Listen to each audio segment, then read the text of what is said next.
Our next performance features a prose interpretation. Prose includes fiction, such as novels and short stories, as well as creative nonfiction, including personal memoir. We do have a content warning for this performance, as you have seen in our program. We want you to be aware that this story involves some racist dialogue and slurs that are important to the story, which took place in the 1960s, but that may be uncomfortable for some audience members. Audience members who feel the need may wait in the lobby and return after the performance. Looks like nobody's getting up and moving, and so please welcome back to the stage performing his Phi Rho Pi National Championship winning performance of Prose, Israel Falana.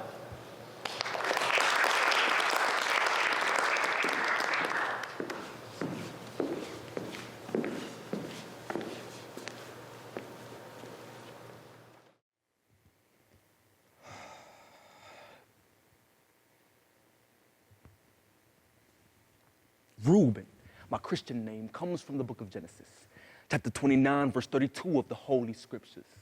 Hurricane is the professional name I acquired later on in my life.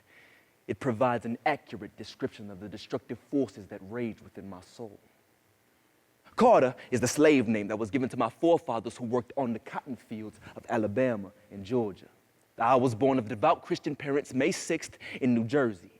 Considering that my father was a senior deacon, I would be the one to follow in his footsteps and choose ministry as my way of life. My father, like his father and his 11 brothers, were all God's children, preachers of the faith. The kindest thing that I can tell y'all about my childhood is that I survived it. Now, I don't know at what age one becomes aware of the problems, or rather, the moral precepts that society lays down for all of us to follow, but from my earliest recollections, this autobiography begins around the age of 5. According to the NAACP, black men make up only 6% of the US population, yet they make up 37% of the incarcerated population. This statistic is a mirror reflecting the racial injustice that continues to plague this country today. Famed boxer Rubin Hurricane Carter's life was marked with wrongful injustice, ultimately culminating in a wrongful conviction of a triple murder in 1967. His story is a sobering reminder that when we stop having these kinds of performances about justice, injustice will always reign. And for black men, that fight is one we simply cannot afford to lose. The 16th Round by Rubin Hurricane Carter. Now, my dad would tell us strange stories about his childhood on the farm. He would tell us about tobacco chewing crackers whose favorite pastime was just plain killing black folk on some general principle. Now, although I didn't understand the meaning behind my father's stories, I would always listen, enthralled. But my first experience in fighting was in kindergarten. Ooh, the fruits of my first victory were sweet indeed. I could feel the pull of my little muscles interlinked from my fingers all the way to the small of my back. I felt the muscles in my little legs, too. Even though I had come out with a busted lip, I had beaten the big block bully. You know, I took to fighting like a duck takes to water. Even though I was small, I fought hard. I fought to win. One day, while on the way home from the movies, me and my friends decided to perform the daring. We were approaching a store that had racks on racks of clothes. The object was to grab as much merchandise as what it could handle. We had returned with sweaters, polo shirts. The thought of keeping the clothes never even crossed my mind. When I arrived home, my brothers and sisters all spotted the clothes in my possession and naturally claimed them for themselves. Greedy bastards, ain't they? Even still, I took great pride in being able to give them something, even though that something wasn't necessarily mine to give. I went straight upstairs to my room after, and when my father came home, "Rubin, get up, boy. Where'd you get all them clothes from, huh? A lady gave them to me, Daddy." I lied instantly.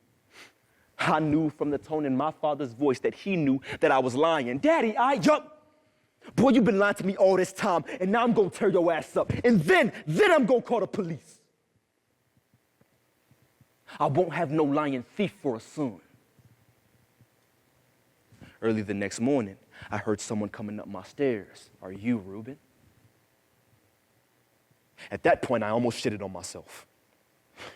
Because you see, standing in the threshold of my doorway was this great big white man. But what scared me more than that was that this white man had on a blue uniform, had a silver badge pinned to his chest, and an oversized pistol holstered on his waist. "Yes, sir. We want to have a talk with you, kid." By the time I had finished dressing, my surprise had turned to horror. Where's his father now? Oh, he doesn't want to claim his little punk. I'm locking the little nigger up. I was then propelled into the back seat of a cop car, and we headed for the police station. "Little nigger, I wish you would run." Matter of fact, go on with your little story. Keep talking. I'm listening. I tried pleading with the man. "I had nothing to do with it, sir." Mistaking the man's sympathetic tone. "Why are you lying to me, you black bastard?" The cop then exploded, smashing me in the face with one hand and then the other. "Don't lie to me anymore, nigger." I then found myself on the floor with the cop's foot pressed against my head. "I ought to stomp your fucking brains out." The cop used his foot to bash my head into the ground again and again and again. I didn't kill nobody. All I did was steal some clothes. I then began to understand why that cop was beating on me. He probably figured that if my own father didn't give a damn about me, why should he? I then began to realize that if I was to have any protection at all, I would have to provide it for myself. I understood my father's stories now.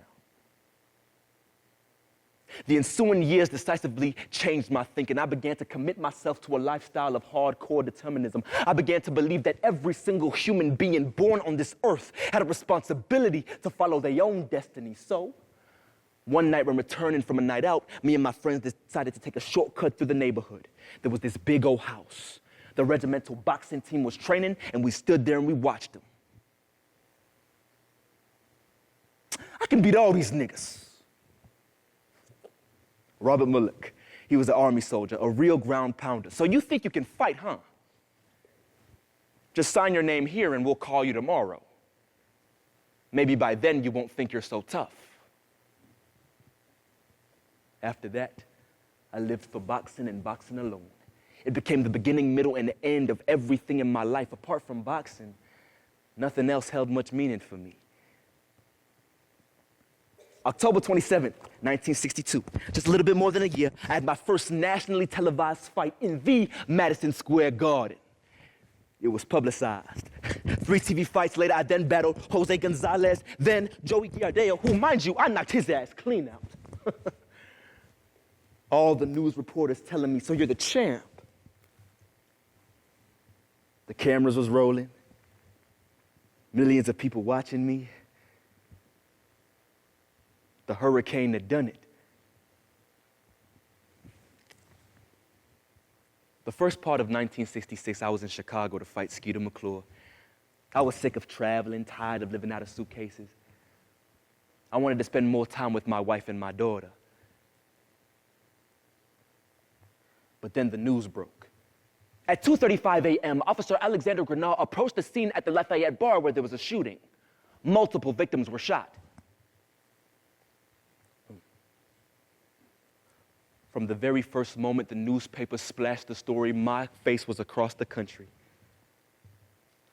Rubin Carter, the hurricane, the cop-hating, cracker-hating nigga who hated everyone, including himself, had somehow been linked to the shooting of 3 white people.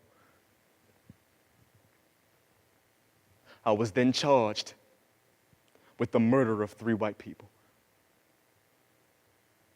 Now look, there ain't a lot in this life that can scare me. But if all y'all can imagine 5 police cars loaded with shotgun-bearing cops in your direction, Lord knows, but I was disgusted. And for all the shit a black man goes through in his life, perhaps the most important thing that we will ever learn is that our lives are capricious at best. We always subjected to somebody else's whim. Now I'm coming to y'all. This book is my life's blood spilled out. The 16th round is still being fought to this day, and there's so much more at stake here than a mere boxing title. If I lose this fight, the only championship I got waiting for me are behind steel bars. The only chance I got left is in appealing directly to y'all, the people, and showing you the wrongs that have yet to be righted. For the first time in my life, I'm saying that I need some help. Otherwise, there will be no tomorrow. No more Rubin. No more Carter.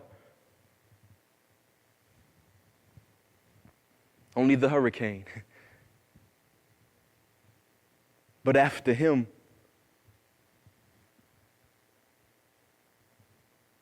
there's no more me.